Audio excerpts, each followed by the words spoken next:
আসসালামু আলাইকুম, সবাইকে স্বাগত জানাচ্ছি। এই পর্বে আমরা মূলত আমরা দুটি শব্দের যথাযথ প্রয়োগ শিখব। একটি হচ্ছে ডু আর একটি হচ্ছে ডাজ।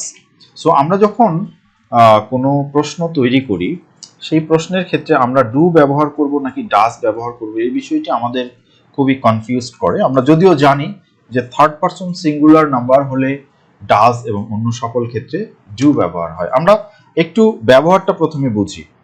সাপোজ আমি যদি বলি সে প্রতিদিন এখানে আসে, তাহলে এর ইংরেজি হচ্ছে, আমরা প্রথমে বাংলাটা লিখি, সে প্রতিদিন এখানে আসে।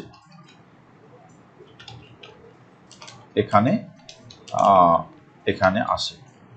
সো এই যে বাক্যটা আমরা লিখেছি, সে প্রতিদিন এখানে আসে, এখানে মূল যে শব্দ সেটি হচ্ছে সে আসে।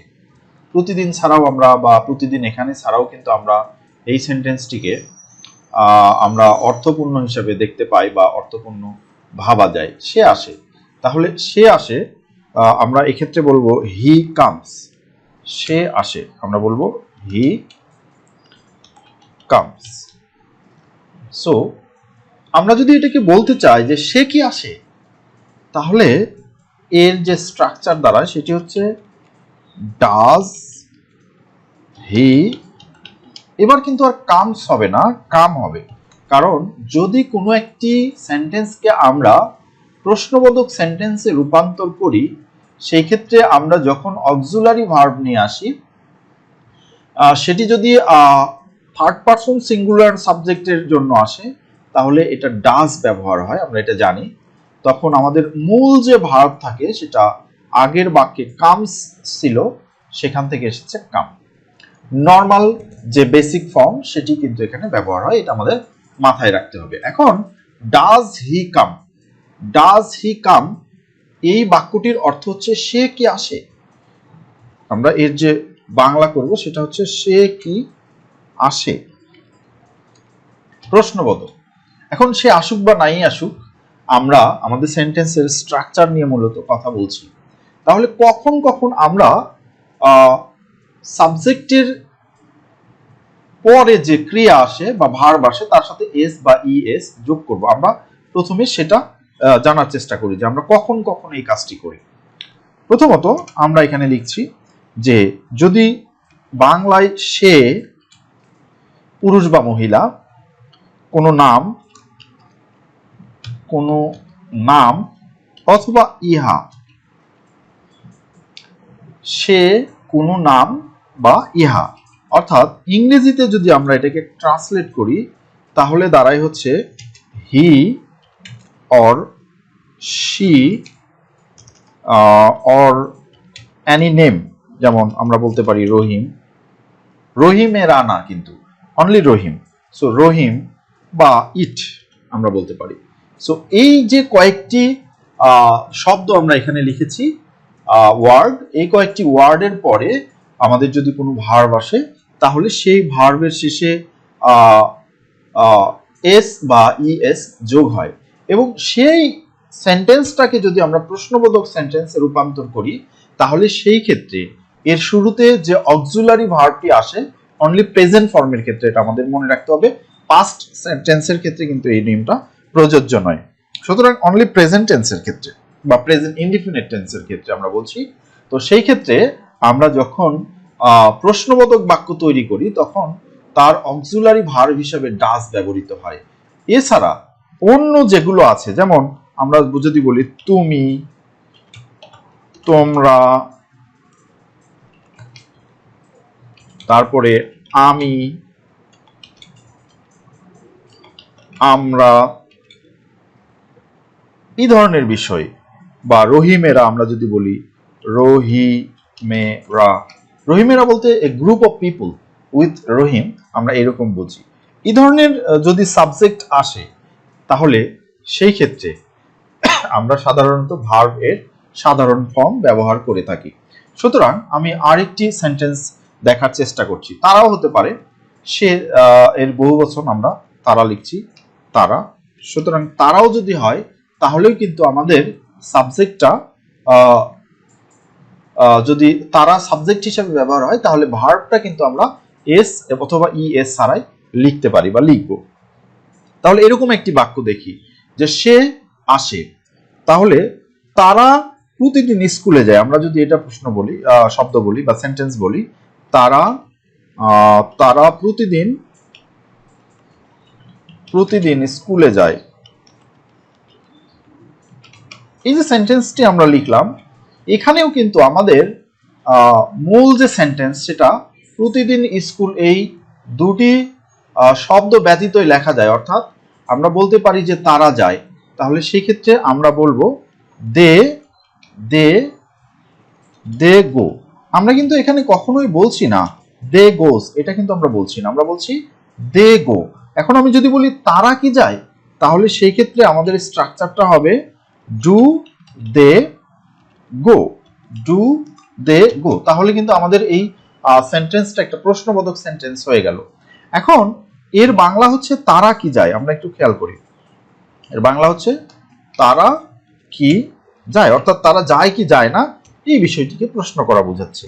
এখন আমি যদি বলি তারা প্রতিদিন, বা আমরা প্রথম সেন্টেন্সটি নিয়ে আসি যে সে প্রতিদিন আসে, হি কামস, সে এখানে প্রতিদিন আসে, তাহলে আমরা বলবো he comes hair, he comes hair every day, every day. তাহলে এটি হচ্ছে আমাদের একটা পজিটিভ সেন্টেন্স। এই সেন্টেন্সটিকে যদি আমরা প্রশ্নবোধক বাক্যে রূপান্তর করতে চাই, তাহলে সেই ক্ষেত্রে আমরা বলতে পারি does he come here everyday. Everyday, আমরা এভরিডে একটা শব্দ, আমরা একটু খেয়াল রাখবো, এভরিডে একটা শব্দ। তাহলে সেই ক্ষেত্রে আমরা যদি এটাকে প্রশ্নবোধক বাক্যে রূপান্তর করি, তাহলে বলবো does he come here everyday. তাহলে আমরা একটু খেয়াল করি আমাদের প্রশ্নটা কেমন দাঁড়াচ্ছে, যে এই যে সেন্টেন্স, প্রথম সেন্টেন্স লিখেছি, এটার বাংলা হচ্ছে সে আসে বা সে এখানে প্রতিদিন আসে। আমরা একটু খেয়াল করি, সে এখানে প্রতিদিন আসে। দ্বিতীয় বাক্যের অর্থ হচ্ছে সে কি এখানে প্রতিদিন আসে। তাহলে দ্বিতীয় বাক্যের যে অর্থ সেটি দাঁড়াচ্ছে সে কি এখানে, সে কি প্রতিদিন এখানে আসে, প্রতিদিন এখানে আসে। অর্থাৎ আমরা একটা প্রশ্নবোধক বাক্য তৈরি করলাম, সে কি প্রতিদিন এখানে আসে। এখন আমরা যদি ডব্লিউএস কোশ্চেনের দিকে যাই, অর্থাৎ আমরা তো এখানে হা বোধক বা না বোধক, অর্থাৎ ডব্লিউএইচ ওয়ার্ড ব্যতীতই প্রশ্ন তৈরি করেছি, যেটার উত্তর হা বা না দিয়ে হয়।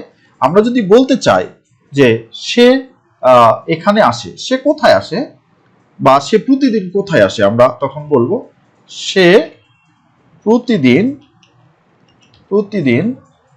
কোথায় আসে, কোথায় আসে।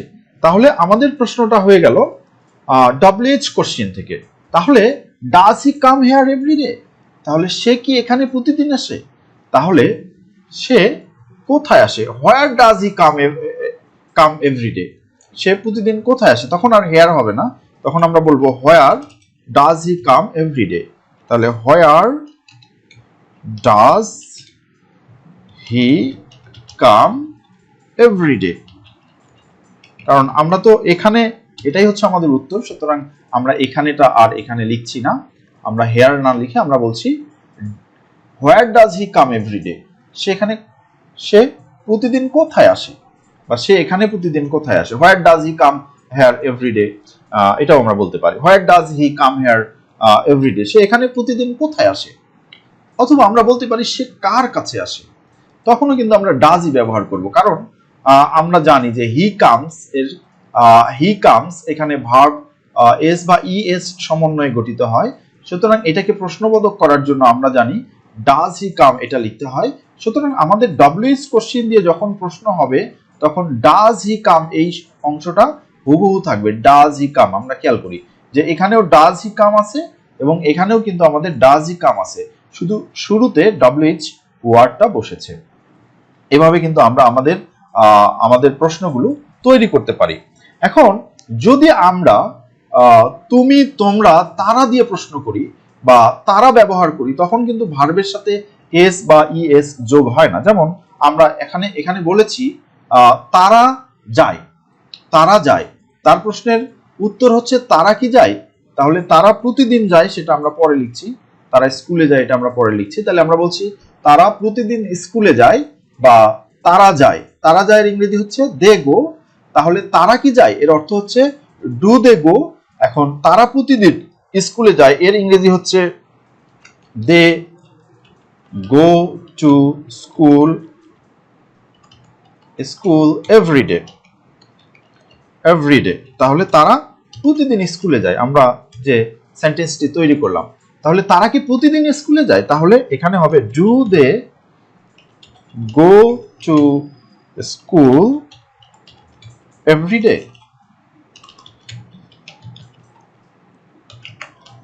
এভরিডে। তাহলে আমাদের প্রশ্নটা দাঁড়াচ্ছে do they go to school everyday, তারা কি প্রতিদিন স্কুলে যায়। অথবা এখন আমরা এখানে বলতে পারি তারা কোথায় যায় বা তারা প্রতিদিন কোথায় যায়, এটা আমরা বলতে পারি। তাহলে আমরা বলবো তারা প্রতিদিন কোথায় যায়,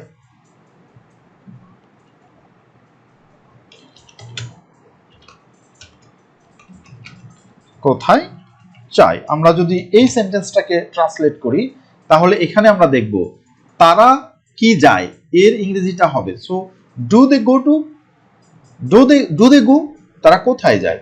তাহলে আমরা বলবো হোয়ার do they go, where do they গো। তাহলে বলবো হোয়ার ডু দে গো, তারা কোথায় যায়। তাহলে আমাদের ইংরেজি হচ্ছে হোয়ার ডু দে গো, তার মানে হচ্ছে তারা কোথায় যায়। তাহলে তারা যায় দে গো, অ্যান্ড তারা কি যায় ডু দে গো, আর তারা কোথায় যায় এর ইংরেজি হচ্ছে হোয়ার ডু দে গো, তারা কোথায় যায়। এখন আমরা যদি বলতে চাই প্রতিদিন তাহলে বলবো এভরি ডে, এভরি ডে। তাহলে এর বাংলা অর্থ দাঁড়াচ্ছে where do they go every day, তারা কোথায় যায়। তখন আমরা বলবো they go to school every day, তারা প্রতিদিন স্কুলে যায়। এভাবে কিন্তু আমরা আমাদের সেন্টেন্সগুলোকে ট্রান্সলেট করতে পারি বা এর ইংরেজি ফর্মগুলো লিখতে পারি।